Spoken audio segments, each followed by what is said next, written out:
yawan mutane suna lalata idanunsu a kullum ba tare da sun sani ba. Ba kuma komai ya jawo haka ba face wasu abubuwa guda 5 da mutane suke yi a kullum ba tare da sanin cewa hakan na iya zama illa ga idansu ba. A wannan bidiyon zan muku bayanin wani abubuwa ne waɗannan, sannan kuma wace hanya ya kamata ku bi wajen guje musu domin samun ingantacciyar lafiyar ido. Let's go. Abu na farko shine amfani da waya ko kwamfuta na tsawon lokaci ba tare da hutawa ba. Binciken masana ya nuna cewa daga nan zuwa shekarar 2050 fiye da rabin mutanen duniya za su zamto masu matsalar ganin abu na nesa, wato myopia. Ba kuma komai zai jawo haka ba face yawan amfani da waya ko kwamfuta da muke yi kullum ba tare da hutawa ba.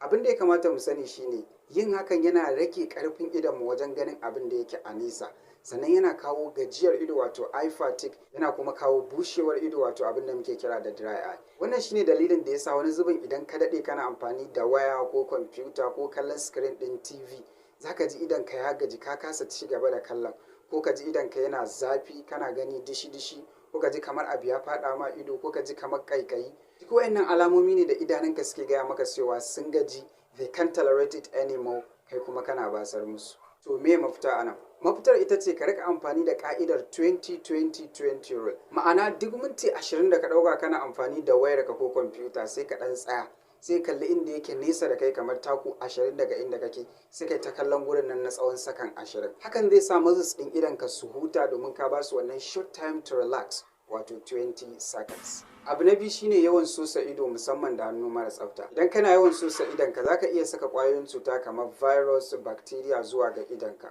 wanda kamar yadda muka sani ƙwayoyin cuta ne da idonmu baya iya ganin su. So idan kana yawan sosawa za su iya makalewa a gashin idonka, daga baya kuma su shiga cikin idonka su haddasa ma wata cutar. Wanda ta wannan hanya ne yawancin ciwon apollo yake yaduwa a al'umma da sauran dai cututtukan ido masu yaduwa wato eye infections.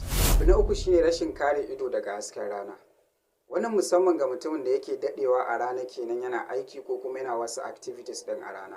Abin da ya kamata mu sani shine rana tana fidda wani kalar haske da ake kira da UV light, wanda wannan haske idan ya dade yana shiga idon mutum sannan a hankali yana lalata idonsa, ya haddasa masa wasu cututtukan idon kamar cataract wato yanar ido da kuma pterygium. Honestly ban san me zan ce muku pterygium da Hausa ba, amma dai kamar yadda kuke gani za ku ga wani flash nan ya yanko daga side din idon mutum yana tawowa tsakiyar idon mutum ya interfering da ganinsa, dai sauran matsaloli. Mafita anan shine in dai kana yin activities ɗinka a cikin rana, ya kamata a ce ka samu sunglasses ka rika sawa, ko kuma photochromic glasses, ma'ana glass ɗin da yake sanja launi idan mutum ya shiga rana, wanda za ku ga yana komawa dark idan mutum ya shiga rana, domin ya kare ka daga wannan UV light ɗin da zai iya cutar da idonka. Abu na hudu shine yin watsi da manya-manyan alamomin matsalar ido, kamar jin zafi, gani dishi-dishi, rashin son haske, ganin haske-haske, ko rashin ganin abin da yake gefe da gefen idanunka, ko kuma ganin kamar wani abu yana wucewa ta gefen idonka haka kamar star ko kuma kamar yana haka. Wayannan duk manyan alamomi ne da suke nuna maka cewa akwai matsala a idonka. Kuma abin da ya kamata ka yi shine gaskiya in kana jin ɗaya daga cikin wayannan alamun, ka garzaya asibiti a cikin ɗin idonka yadda ya kamata domin a baka precise treatment kafin a ce abin ya yi worse.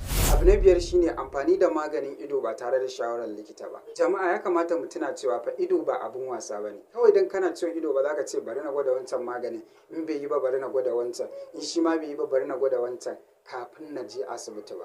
Since when I was a student, na sha ganin mutanen da suka lalata idonsu sakamakon gwaje-gwajen wasu magungunan kafin su zo asibiti. In haka lallai ya kamata mu kula, kan mu zamto muna kashe idanunmu da kanmu. Idan kun amfana da wannan bidiyon, kada ku manta ku share zuwa ga 'yan uwa wanda su ma za su zo su kalla domin su karu. Sunana Dr. Harun. Until the next video,